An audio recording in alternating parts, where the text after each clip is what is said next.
اعوذ باللہ من الشیطان الرجیم بسم اللہ الرحمن الرحیم السلام علیکم ورحمۃ اللہ وبرکاتہ۔ خوش آمدید آپ کا اس چینل کی طرف کہ جس کا نام ہے صراط مستقیم۔ سب سے پہلے خداوند متعال سے دعا ہے کہ خداوند متعال ہم سب پر اپنی رحمتوں کا نزول فرمائے، ہمیں دین اور دنیا میں کامیابیاں عطا کرے، زندگی میں ہر غم سے ہمیں محفوظ رکھے اور زندگیاں ہماری خوشیوں سے بھری ہوئی ہوں، ہمیں ہر شر ہر برائی اور مصیبت سے محفوظ رکھے۔ اسی طرح جو بھی ہمارے دل میں جائز خواہشات ہیں وہ پوری ہوں، اور اگر کوئی خواہش پوری نہیں ہوتی تو ہمیں صبر اور شکر کی توفیق عطا کرے۔ یا اللہ ہمارے گھروں کو امن، سکون اور برکت کا گہوارہ بنا دے اور اس کے حلال عطا کر، ہمیں دین پہ ثابت قدم رکھ اور ایمان ہمارا مضبوط ہو۔ آپ سب کو یہ ڈھیر ساری دعائیں، اللہ تعالیٰ آپ کو اپنی حفظ و امان میں رکھے۔ جس کتاب کو ہم نے شروع کر رکھا تھا اس کتاب کا نام ہے سیر و سلوک۔ آئیے اس کے بقیہ صفحات کی طرف چلتے ہیں۔ بقیہ مطالب بیان کرنے سے پہلے ایک بات عرض کر دینا مناسب ہے کہ جو شاید مفید بھی ہے اور ضروری بھی، وہ یہ کہ اہل علم اور اہل نظر میں بسا اوقات اختلافات اس لیے پیدا ہو جاتا ہے کہ وہ ایک دوسرے کی زبان صحیح طور پر نہیں سمجھتے۔ وجہ اس کی یہ ہے کہ ہر گروہ کی اپنی ایک خاص زبان ہے۔ ایرانی، ترک اور عرب کے مابین انگور کا قضیہ، معلوم نہیں کہ آپ نے یہ بھی قصہ سنا ہے کہ نہیں۔ 3 آدمی تھے کہ جن میں ایک ایرانی تھا، دوسرا ترک اور تیسرا ایک عرب۔ وہ آپس میں بحث کر رہے تھے کہ آج دوپہر کے کھانے پر کیا چیز کھائی جائے۔ ایرانی نے کہا کہ انگور مناسب رہیں گے۔ عرب نے کہا نہیں، ہم تو عنب کھائیں گے۔ ترک بولا نہیں، ہمیں یہ دونوں چیزیں منظور نہیں، ہم تو اوزم کھائیں گے۔ چونکہ ایک دوسرے کی زبان سمجھتے نہیں تھے اس لیے آپس میں اختلاف ہوا۔ کہتے ہیں کہ آخر میں ان میں سے کوئی گیا اور انگور لے آیا، دیکھا تو سب ایک ہی چیز کے لیے کہہ رہے تھے۔ مختلف زبانوں میں ایک ہی بات کو مختلف الفاظ میں کہا جاتا ہے۔ مثلا فلسفیوں کی ایک خاص زبان ہے، اس کی اپنی اصطلاحات ہے۔ اس طرح عرفاؤں کی بھی اپنی زبان ہے، اپنی اصطلاحات۔ فقہا کی بھی اپنی اصطلاحات ہیں۔ شعراء کی اپنی مخصوص شعری زبان ہے۔ اولیاء معصومین علیہم السلام کا طرز کلام سب سے جداگانہ ہے۔ اب دیکھنا یہ ہے کہ ان 3 یا پھر 4 گروہوں میں سے کس کی زبان اہل عصمت کی زبان سے نزدیک تر ہے اور کون سی زبان وحی کی زبان سے زیادہ قریب ہے۔ میرے خیال میں کسی آدمی کو، کسی عاقل کو اس میں اختلاف نہیں ہوگا کہ حق تعالی وہ موجودات کا سرچشمہ ہے اور یہی سرچشمہ تمام موجودات کے وجود کی علت ہے۔ کوئی شخص اس کا قائل نہیں ہے کہ آپ اپنے کوٹ پتلون سمیت خدا ہیں۔ نہ کوئی عاقل یہ تصور کر سکتا ہے کہ فلاں شخص اپنے امامہ و ریش و عصا سمیت خدا ہے۔ اس میں کوئی اختلاف نہیں کہ یہ سب مخلوقات ہیں، لیکن علت و معلول کو جس طرح بیان کیا جاتا ہے اس سے جو تاثر پیدا ہوتا ہے اس میں فرق کی وجہ سے اختلاف رونما ہو جاتا ہے۔ ہمیں دیکھنا چاہیے کہ جو حضرات عرفا کے طبقے سے تعلق رکھتے تھے وہ کیا چاہتے تھے، کیوں اس طرح کے الفاظ استعمال کرتے تھے، انہیں اس خاص طرز کی تعبیر پر کس بات نے آمادہ کیا۔ مختلف گروہوں اور ان کی تعبیروں میں تصفیے کی راہ۔ اب میں چاہتا ہوں کہ ان مختلف گروہوں میں تصفیہ کرا دوں، کیونکہ یہ سب ایک ہی بات کہتے ہیں۔ میں یہ نہیں چاہتا کہ سب فلاسفے کو بے قصور ٹھہرائیں یا سب عارفوں یا سب فقہا کی صفائی پیش کروں، نہیں، یہ بات نہیں ہے۔ ان میں بہت سے دکاندار ہیں جو وہی باتیں کرتے ہیں جو ان کی تجارت کے فروغ کا باعث ہے۔ میرے کہنے کا مقصد یہ ہے کہ ان تمام گروہوں میں بہت سے اشخاص نیک ہیں اور ان میں جو اختلافات ہیں وہ مدرسے کی پیداوار ہے۔ اس کی مثال بالکل اس اختلاف کی ہے کہ جو اصولیوں اور اخباریوں میں ہے۔ بعض اوقات شاید اخباری اصولیوں کی تکفیر پر اتر آتے ہیں اور اصولی اخباریوں کو جاہل کہتے ہیں، حالانکہ ان کے مقصد میں فرق نہیں، مقصد دونوں کا ایک ہی ہے۔ اب ہماری بحث کا نقطہ یہ ہے کہ فلاسفے کا ایک طبقہ علت العلل، معلول اول، معلول ثانی جیسی اصطلاحات استعمال کرتا ہے۔ وہ اکثر علیت و معلولیت کے الفاظ بھی استعمال کرتے ہیں، خصوصاً ما قبل اسلام کے فلاسفے علیت و معلولیت، سببیت و مسببیت اور مبدأ و اثر جیسی ترکیبیں ان کی پسندیدہ اصطلاحات ہیں۔ ہمارے فقہا بھی علیت و معلولیت جیسے الفاظ کے استعمال سے پرہیز نہیں کرتے اور نہ ہی انہیں خالقیت و مخلوقیت جیسے الفاظ کے استعمال سے انکار ہے۔ ایک طبقہ اہل عرفان کا ہے، وہ اس اختلاف کی بنیاد پر کہ جو ان کی اور دوسروں کے درمیان ہے بالکل ہی مختلف تعبیرات استعمال کرتے ہیں، جیسے ظاہر، مظہر، تجلی۔ اس کے علاوہ وہ کچھ ایسے الفاظ بھی استعمال کرتے ہیں جن پر بعض ظاہر بینوں کو اعتراض ہے۔ اب دیکھنا یہ ہے کہ وہ ایسے الفاظ کو کیوں استعمال کرتے ہیں اور کیا وجہ ہے کہ ائمہ اہل بیت علیہم السلام نے بھی اس قسم کے الفاظ استعمال کیے ہیں۔ مجھے یاد نہیں پڑتا کہ ائمہ علیہ السلام نے کہیں علیت و معلولیت، سببیت و مسببیت وغیرہ کا استعمال کیا ہو، البتہ ان کے کلام میں خالقیت اور مخلوقیت ہے، تجلی ہے، ظاہر و مظہر وغیرہ ہے۔ اب دیکھنا یہ ہے کہ اہل عرفان نے فلاسفے کی اصطلاحات سے کیوں گریز کیا، انہوں نے عوام الناس کا طرز بیان بھی کیوں اختیار نہیں کیا، انہوں نے ایک اور ہی اسلوب اختیار کیا جس پر اہل ظاہر عموماً اعتراض کرتے ہیں۔ آئیے دیکھیں اس کی کیا وجہ ہے۔ علت و معلول۔ علت و معلول کی بنیاد پر ایک موجود کو علت مانا جاتا ہے اور کسی دوسرے کو معلول۔ علیت اور معلولیت کا اصول یہ ہے کہ علت ایک طرف ہو اور معلول دوسری طرف۔ اس ایک طرف سے کیا مراد ہے؟ اس سے مراد یہ ہے کہ وہ مکاناً ایک دوسرے سے مختلف ہوں، یعنی وہ الگ الگ دو جگہ پہ واقع ہوں، جیسے مثلاً سورج کی روشنی اور خود سورج۔ سورج میں خود بھی روشنی ہے لیکن اس سے روشنی نکلتی بھی ہے، اس طرح کہ سورج ایک جگہ ہے اور اس سے نکلنے والی روشنی جس کا ایک الگ وجود ہے ایک دوسری جگہ۔ سورج سے نکلنے کی وجہ سے یہ روشنی اس کا اثر اور معلول ہے، لیکن سوال یہ ہے کہ ذات واجب الوجود کے بارے میں بھی اس طرح کی علیت و معلولیت کا تصور کیا جا سکتا ہے جس طرح کی علیت و معلولیت نیچر میں پائی جاتی ہے۔ مثلاً آگ حرارت کی علت ہے، سورج روشنی کی۔ نیچر میں تو معلول علت کا اثر ہوتا ہے، اور علت اور معلول جگہ کے لحاظ سے بھی ایک دوسرے سے جدا ہوتے ہیں۔ علت ایک جگہ ہوتی ہے اور معلول دوسری جگہ۔ اثر اور مؤثر۔ نیچر میں اثر اور مؤثر بھی عموماً اس طرح ہی ہوتے ہیں کہ جگہ کے لحاظ سے ایک دوسرے سے جدا ہوتے ہیں۔ اب کیا ہم یہ کہیں گے کہ مبدأ اعلیٰ اور مخلوقات بھی اس طرح ایک دوسرے سے جدا ہیں؟ خالق ایک مکان میں اور مخلوق ایک مکان میں، خالق ایک زمان میں، مخلوق ایک زمان میں۔ میں نے عرض کیا تھا کہ اس کا تصور بہت مشکل ہے، یہی بتلانا مشکل ہے کہ موجود مجرد کے وجود کی کیا شکل ہے۔ خصوصاً مبدأ اعلیٰ کے متعلق چاہے تعبیر کا کوئی بھی طریقہ اختیار کیا جائے، اس کو بیان کرنا ناممکن ہے کہ حق تعالیٰ کی قیومیت کس طرح موجودات کا احاطہ کیے ہوئے ہے۔ قرآن کہ جو کہتا ہے ہوا معکم اینما کنتم، تم جہاں بھی ہو وہ تمہارے ساتھ ہے۔ اس معکم کا کیا مطلب ہے؟ کیا خدا آدمی کے ساتھ اس کے پہلو میں ہے؟ ہوا معکم کا مفہوم۔ اس طرح کی تعبیر اس لیے اختیار کی گئی ہے کہ حقیقت کو الفاظ میں بیان کرنا ممکن نہیں، اس لیے واقعات کو بیان کرنے کے لیے نزدیک ترین الفاظ کا انتخاب کرنا پڑتا ہے۔ قرآن و سنت میں بھی قریب ترین الفاظ ہی کا استعمال کیا گیا ہے۔ اس مسئلے کو سمجھنا بہت مشکل ہے کہ خالق کہاں ہے، خالق مخلوق کے ساتھ کس طرح ہے؟ کیا خالق و مخلوق کی وہی صورت ہے جو آگ اور اس کے اثر کی، یا ان میں وہ تعلق ہے کہ جو نفس اور آنکھ، ناک اور دیگر قوا ہیں؟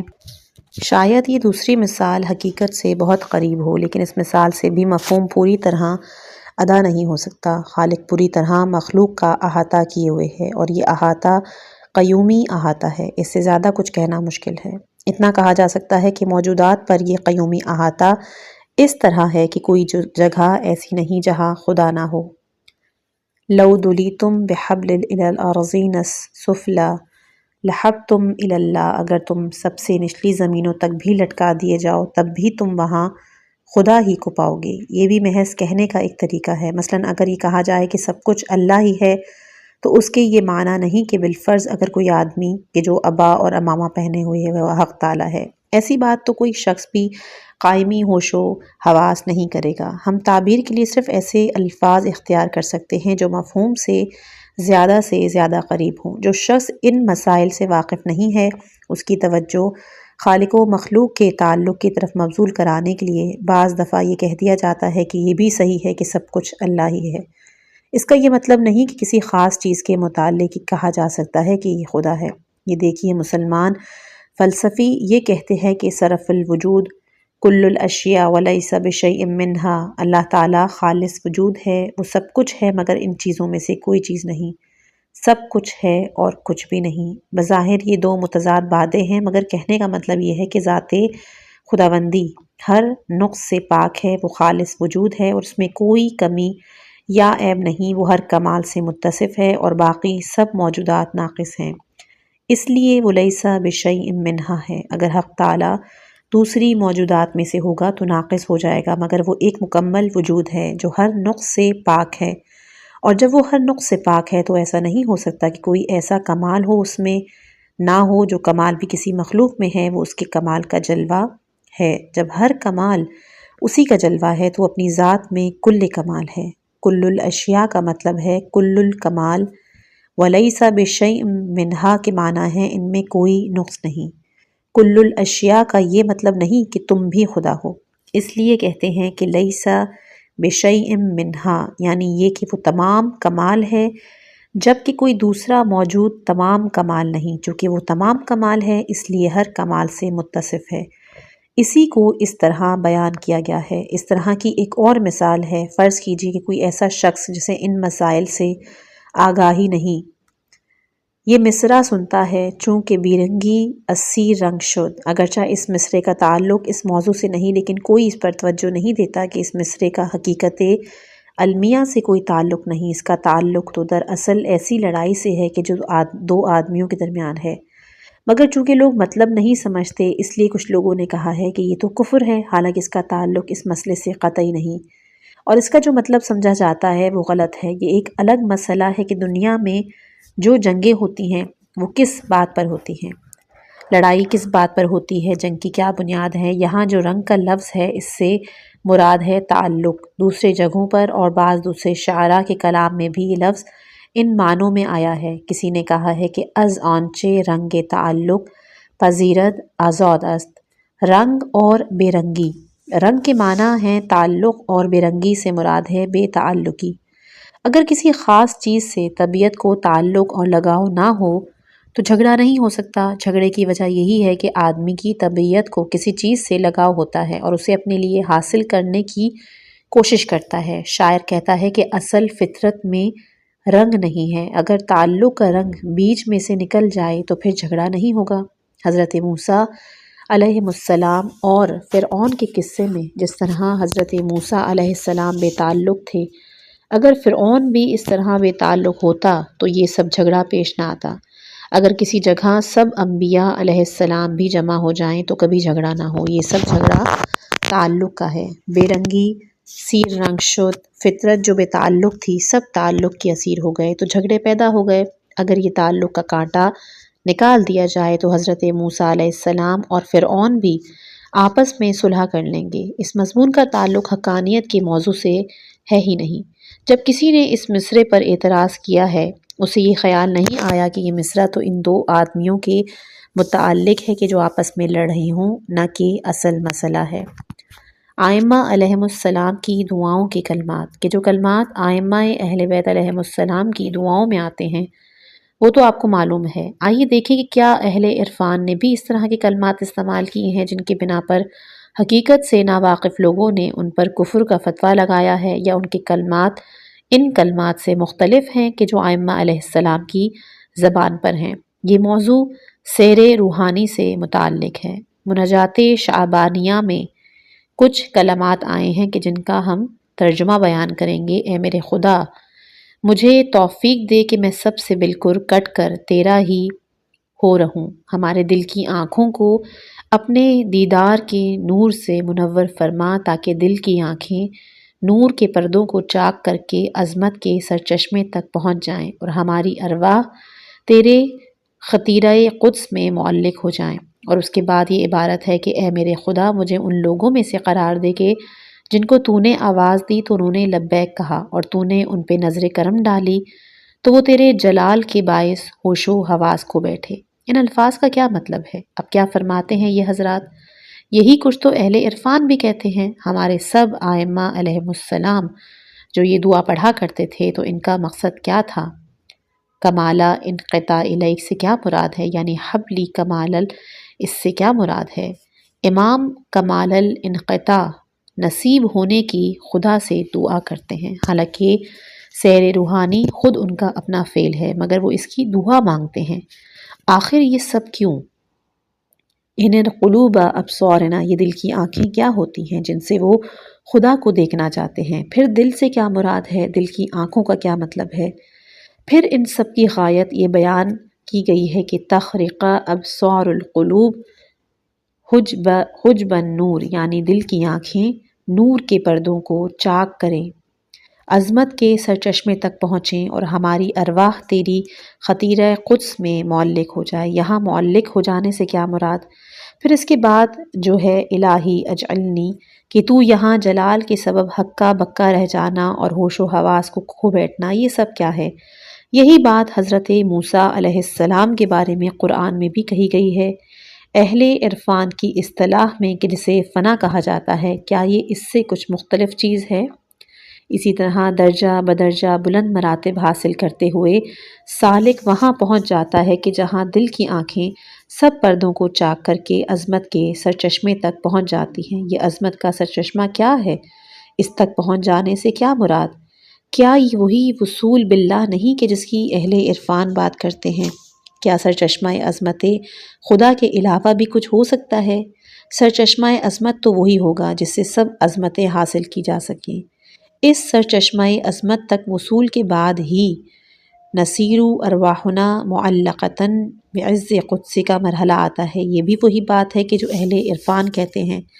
کوئی شخص کہ جس نے خدا اور مخلوقات کے رشتے پہ غور کیا ہو، اس تعلق کی تعبیر کے لیے علت و معلول کے الفاظ استعمال نہیں کرے گا۔ ان الفاظ کا استعمال در حقیقت تعبیر کی نارسائی ہے۔ اس تعلق کو علت و معلول، اثر و مؤثر کے الفاظ سے ادا نہیں کیا جا سکتا۔ خالق و مخلوق کے الفاظ بھی محض عوام الناس کے ذوق کی پیروی ہے۔ ان سب سے بہتر تعبیر تجلی ہے۔ فَتَجَلَّى رَبُّهُ لِلْجَبَلِ، مگر یہ بھی اس مفہوم کو ادا کرنے کے لیے محض قریب ترین لفظ ہے جس کو کسی طرح الفاظ میں ادا نہیں کیا جا سکتا۔ ایک ایسا مسئلہ جس کا تصور حق اور خلق کے درمیان ربط کا ایک ایسا مسئلہ ہے کہ جس کا تصور مشکل ہے، لیکن تصور کے بعد اس کی تصدیق آسان ہے۔ لیکن وقت پہ آ پڑی ہے کہ ایسے موجود کا تصور کیسے کیا جائے جس سے خالی تو کوئی بھی جگہ نہیں، لیکن پھر بھی یہ نہیں کہا جا سکتا کہ وہ فلاں جگہ ہے۔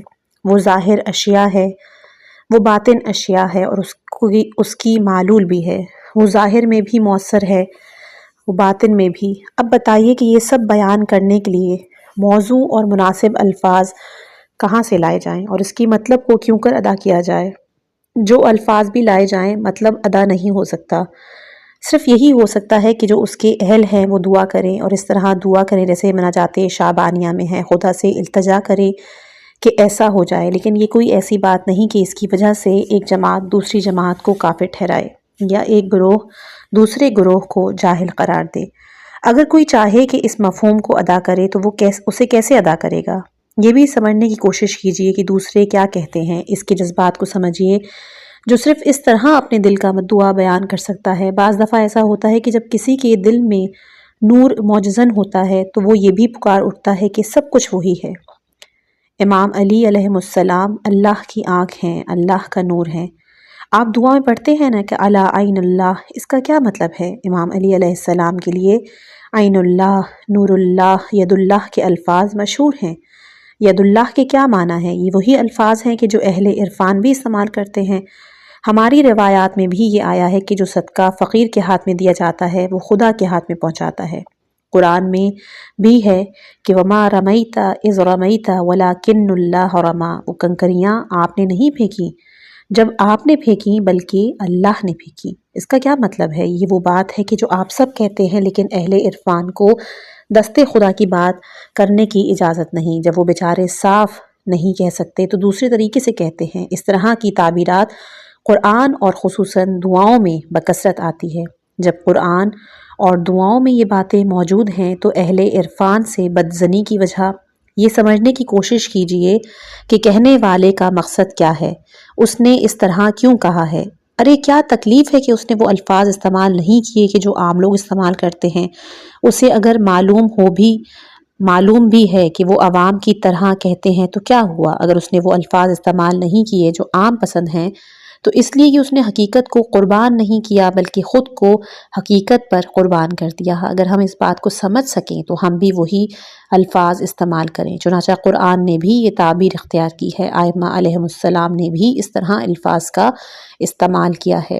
مطالب یہ نہیں کہ اگر فرض کیجئے کہ کوئی یہ کہے کہ یہ حق ہے تو کوئی اس کا یہ مطلب لے کہ یہ خدا ہے، ایسی بات کوئی ہوش مند تو کہے گا نہیں۔ یہ دیکھیے کہ ظہور کی کیا تعبیر ہو سکتی ہے کہ اسے خدا سے کیسے جدا کیا جا سکتا ہے۔ چنانچہ ایک دعا میں اولیاء کے بارے میں فرمایا گیا ہے کہ تجھ میں اور ان میں کوئی فرق نہیں بجز اس کے کہ وہ تیرے بندے ہیں، ان کو پیدا کرنا، ان کے امور کی اصلاح کرنا تیرے ہاتھ میں ہے۔ در حقیقت یہ بھی تعبیر کی نارسائی ہے، اس لیے مطلب ادا کرنے کے لیے ائمہ علیہم السلام ایسے الفاظ استعمال کرتے ہیں کہ جو دوسروں کے الفاظ کے مقابلے میں قرآن سے نزدیک تر ہیں۔ یہ سمجھیے کہ اہل عرفان وہ لوگ ہیں کہ جن کے متعلق کوئی بھی کھڑا ہو کر کہیں سے کہہ دے کہ یہ کون ہوتے ہیں۔ ہمارے سامنے ایسے لوگ ہوئے ہیں کہ جن کو ہم نزدیک سے جانتے تھے، ہمیں معلوم تھا کہ یہ کس قسم کے آدمی ہیں۔ یہ لوگ تمام علوم میں اہل نظر اور باکمال تھے، پھر بھی وہ اس طرح کے الفاظ استعمال کرتے تھے، جلوے کا ذکر کرتے تھے، کہتے تھے کہ یہ اللہ کا جلوہ ہے۔ دعائے سماعت میں طلعتو کا لفظ ہے، اس کے معنی بھی جلوہ ہیں۔ اس طرح کا ایک لفظ نور ہے، بنور وجہک الذی باسمک، اس لیے اہل عرفان سے صلح کر لیجئے۔ میں یہ نہیں کہتا کہ ان میں سب اچھے ہیں، میرا مطلب صرف یہ ہے کہ سب کو مسترا مت کیجئے۔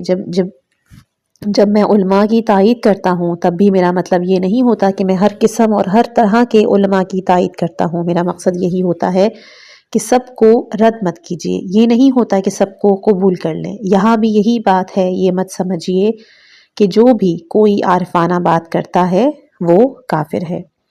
ہر بات کی تحقیق ضروری ہے۔ شاید یہ سمجھنا چاہیے کہ یہ آدمی کہہ رہا ہے، اگر یہ سمجھ لیا جائے تو پھر شاید انکار کی ضرورت محسوس نہ ہو۔ سارا قصہ وہی عنب، انگور، اوزوم کا ہے۔ ایک اسی بات کو ایک طرح سے بیان کرتا ہے، دوسرا اس کے لیے علت و معلولیت کی اصطلاح استعمال کرتا ہے، تیسرا سببیت و مسببیت کہتا ہے، چوتھا ظہور و مظہر کہتا ہے۔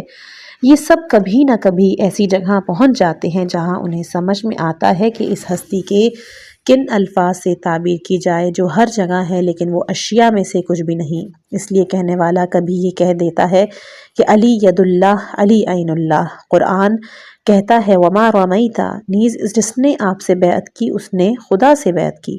ان الذین یبایعونک، یعنی اللہ کا ہاتھ ان کے ہاتھوں کے اوپر ہے۔ کیا اس کے معنی یہ ہے کہ ایک ہاتھ پر دوسرا ہاتھ رکھا ہوا ہے جیسا کہ ہم رکھتے ہیں، بلکہ یہاں فوق سے مراد فوق معنوی ہے۔ اسی طرح فوق ایدیکم میں بھی فوق معنوی مراد ہے۔ ہمارے پاس اس فوق کا کما حقہ مطلب ادا کرنے کے لیے الفاظ نہیں ہیں۔ جس طرح خدائے تبارک و تعالی اس سے بہت بالا تر ہے کہ وہ کسی شے کے ساتھ مخلوط ہو جائے یا عام معنی میں کسی شے سے مربوط، اس طرح وہ اس سے بھی بالا تر ہے کہ ہم یہ سمجھ سکیں کہ اس کے جلوے کی کیا نوعیت ہے۔ اس کا جلوہ بھی ہمارے لیے غیر معلوم ہے، البتہ یہ ہمارا ایمان ہے کہ اس نوع کی کوئی چیز ہے ضرور۔ ہم اس کے وجود کو مسترد نہیں کرتے۔ جب ہم یہ مانتے ہیں کہ اس طرح کی چیزیں ہیں تو ہمارا یہ یقین ہوتا ہے کہ ان کا ذکر قرآن و سنت میں کسی نہ کسی عنوان سے موجود ہے۔ جلوہ حق کا ذکر جہاں قرآن میں ہے وہاں تجلی اور ظہور کے الفاظ استعمال کیے گئے ہیں۔ هو الظاہر والباطن سورہ حدید میں ہے۔ ایک اور روایت میں ہے کہ سورہ حدید کی آخری 6 آیات ان لوگوں کے لیے ہیں جو آخری زمانے میں آئیں گے، وہی ان کو سمجھیں گے۔ ان آیات میں تخلیق کی کیفیت کا ذکر ہے۔ انہی آیات میں اللہ تعالیٰ فرماتا ہے هو الاول والآخر والظاہر والباطن اور ہوا معکم این کنتم۔ اس آخری زمانے کا مطلب بھی کوئی آسانی سے نہیں سمجھ سکتا۔ شاید دنیا میں 1-2 اشخاص ایسے ہوں جو اس کا مطلب سمجھ سکتے ہوں۔ غلط فہمیاں دور ہونی چاہیے۔ میرا خاص نقطہ یہ ہے کہ غلط فہمی دور ہو، جو اختلاف اہل مدرسے اور اہل علم میں ہے وہ ختم ہو۔ معارف کا راستہ نہیں روکنا چاہیے۔ اسلام فقط احکام فرعیہ کا نام نہیں، یہ احکام فروع ہیں، بنیاد کچھ اور ہے۔ ہمیں اصل کو فروع پہ قربان نہیں کرنا چاہیے۔ یہ نہیں کہنا چاہیے کہ یہ اصل بلا ضرورت ہے، اسے اصل کہنا خلاف واقعہ ہے۔ ایک صاحب کہتے تھے کہ مرحوم شیخ محمد بہاری کے سامنے کسی کا تذکرہ آیا، کہنے لگے کہ وہ تو عادل کافر ہے۔ ہم نے کہا یہ کیا بات ہوئی، عادل بھی ہے اور کافر بھی ہے؟ تو شیخ محمد بہاری نے کہا عادل تو اس لیے ہے کہ شرعی احکام پر عمل کرتا ہے، کسی گناہ کا ارتکاب نہیں کرتا، اور کافر اس لیے ہے کہ جس خدا کی وہ پرستش کرتا ہے وہ خدا ہی نہیں۔ چیونٹی بھی اپنی ذات سے محبت کرتی ہے۔ ہماری روایات میں ہے کہ شاید چیونٹی یہ سمجھتی ہے کہ خدا کے دو سینگ ہیں۔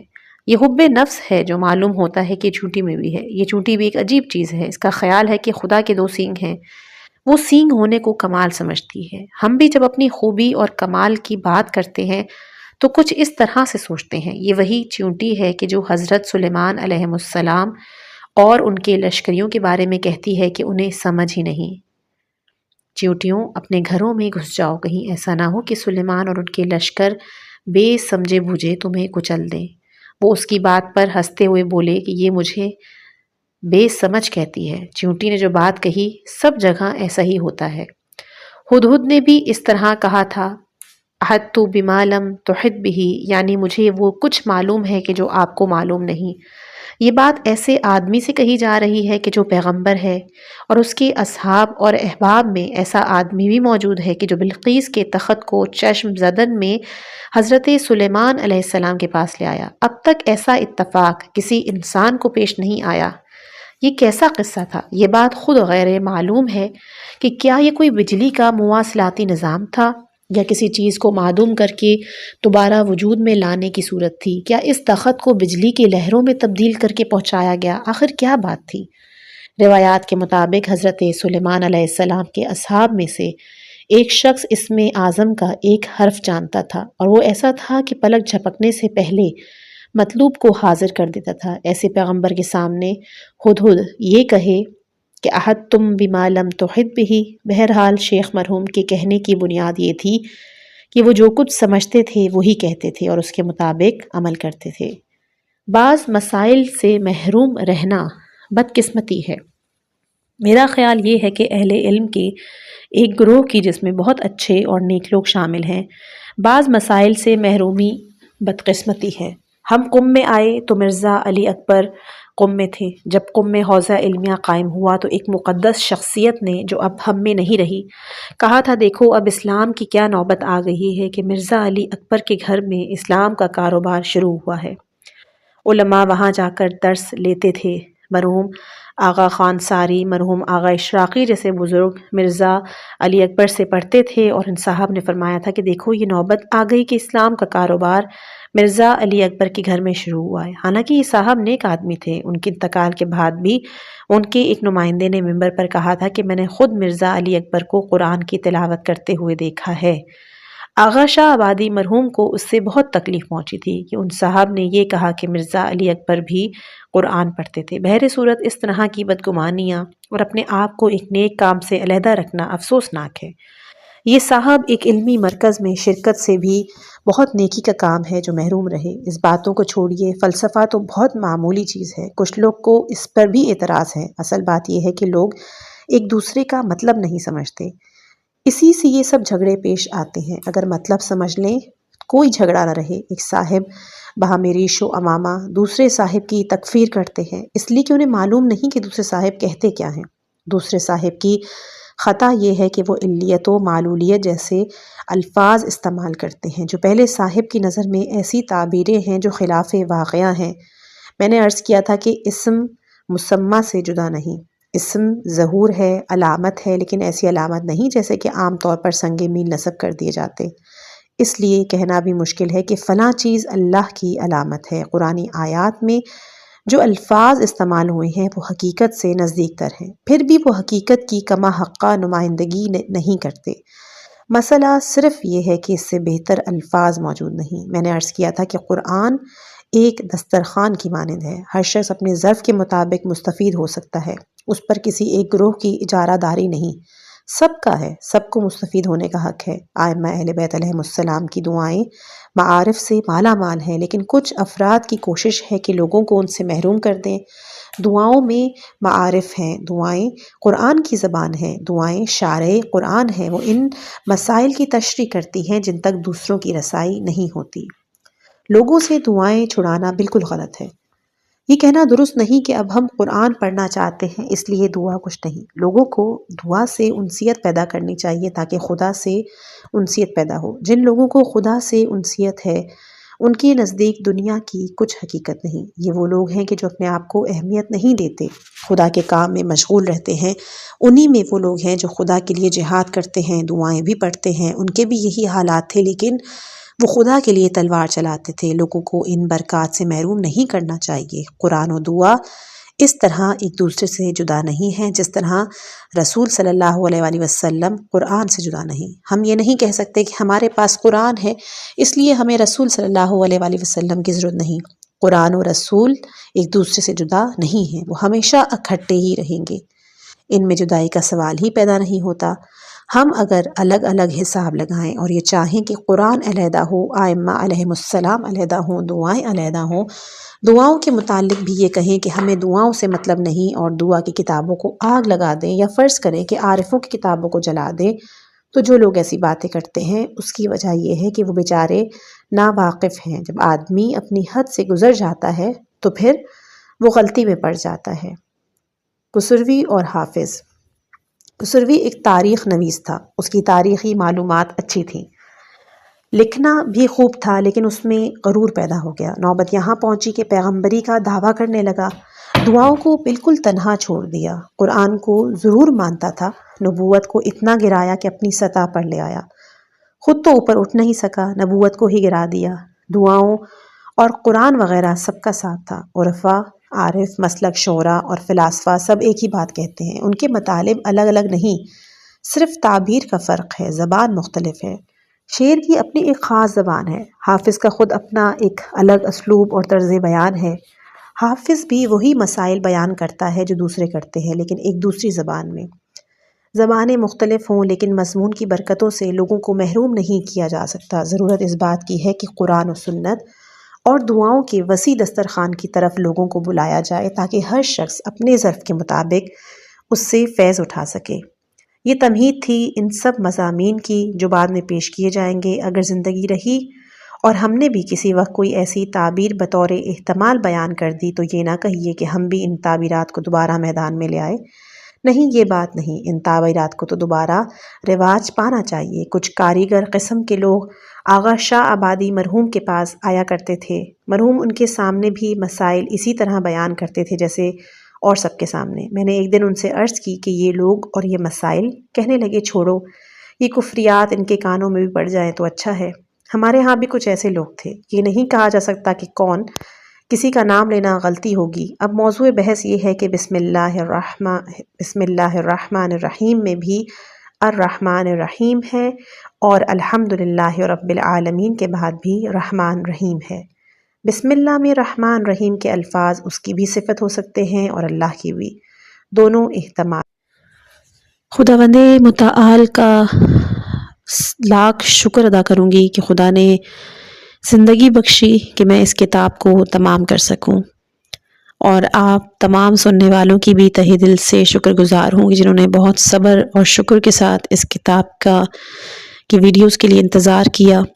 باقی کچھ ریکویسٹس آئی ہیں کتابوں کی، آپ لوگوں سے التجا کروں گی کہ جب بھی کسی کتاب کے حوالے سے ریکویسٹ کریں تو اس کتاب کا نام اور رائٹر ہو سکے تو ضرور آپ بیان فرما دیا کریں۔ جیسی ہی کتاب ملے گی تو ضرور انشاءاللہ اس کو پڑھا جائے گا۔